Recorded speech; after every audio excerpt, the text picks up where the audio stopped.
और शराब बंटवाने के काम में संरक्षण दे रहे हैं, इनको तत्काल बर्खास्त किया जाना चाहिए। मैं आज ही अपने चीफ इलेक्शन एजेंट के माध्यम से जो पर्यवेक्षक हैं उन्हें ये शिकायत दर्ज करा रहा हूँ।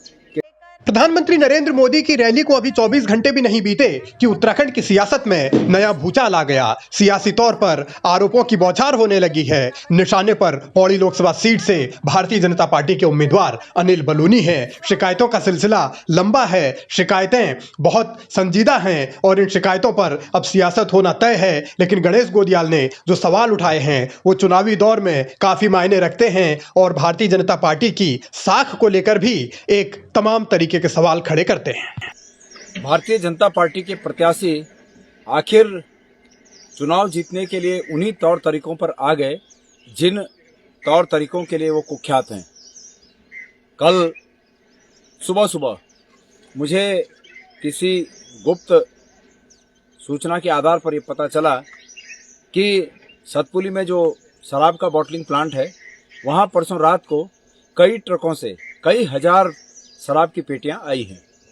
मैंने तत्काल वहां अपने कार्यकर्ताओं को इस बात के साथ वहां भेजा कि आप लोग वहां पर पैरवी करिए और मैं तब तक जिला प्रशासन और अन्य जगहों से बात करता हूं और वहां पर जांच कराते हैं। हमारे सब कार्यकर्ता वहां पहुंचे। तमाम जगहों खटखटाने के बाद कोई किसी ने कुछ नहीं किया। अंततोगत्वा मैंने जो शराब की विभिन्न ब्रांडों की 9000 पेटियां रखी गई हैं जो परसों रात को आई हैं, ऐसी सूचना है। अतः कृपया इसकी जांच कराइए। अतः जो पर्यवेक्षक आए हैं चुनाव आयोग के, उन्होंने कल फिर वहां पर आबकारी की तमाम स्टाफ के लोग भाग गए और 9500 पेटियां विभिन्न अलग अलग ब्रांडों की शराब वहां बरामद हुई है।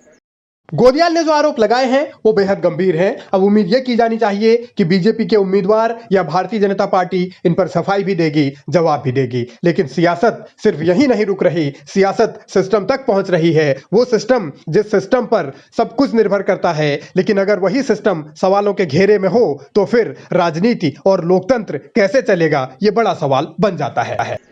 ये निश्चित रूप में आबकारी विभाग के कमिश्नर के देखरेख में ये सब हुआ है और शराब बांटकर चुनाव जीतने की भारतीय जनता पार्टी के प्रत्याशी की मंशा है।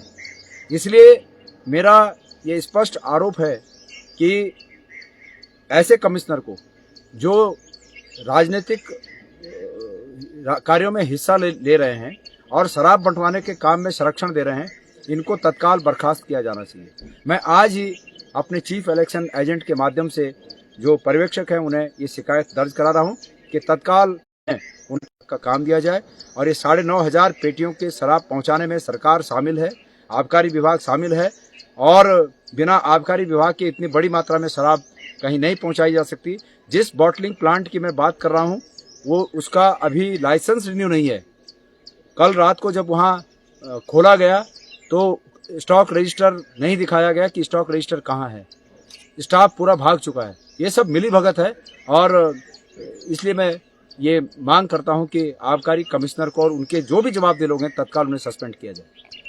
सत्ताधारी दल के साथ अब आरोप प्रशासनिक मशीनरी पर भी लग रहे हैं, उन अधिकारियों पर भी लग रहे हैं जिनको अलग अलग जिम्मेदारियां दी जाती हैं। लेकिन अगर वो किसी राजनीतिक दल के साथ चुनाव के दरमियान काम करते हैं तो फिर मामला गंभीर बन ही जाता है। अब पौड़ी लोकसभा सीट पर आरोप भी लगे हैं, सवाल भी उठे हैं, गोदियाल शिकायत भी कर रहे हैं। समाधान कब और कैसे होगा, इंतजार इसी का है।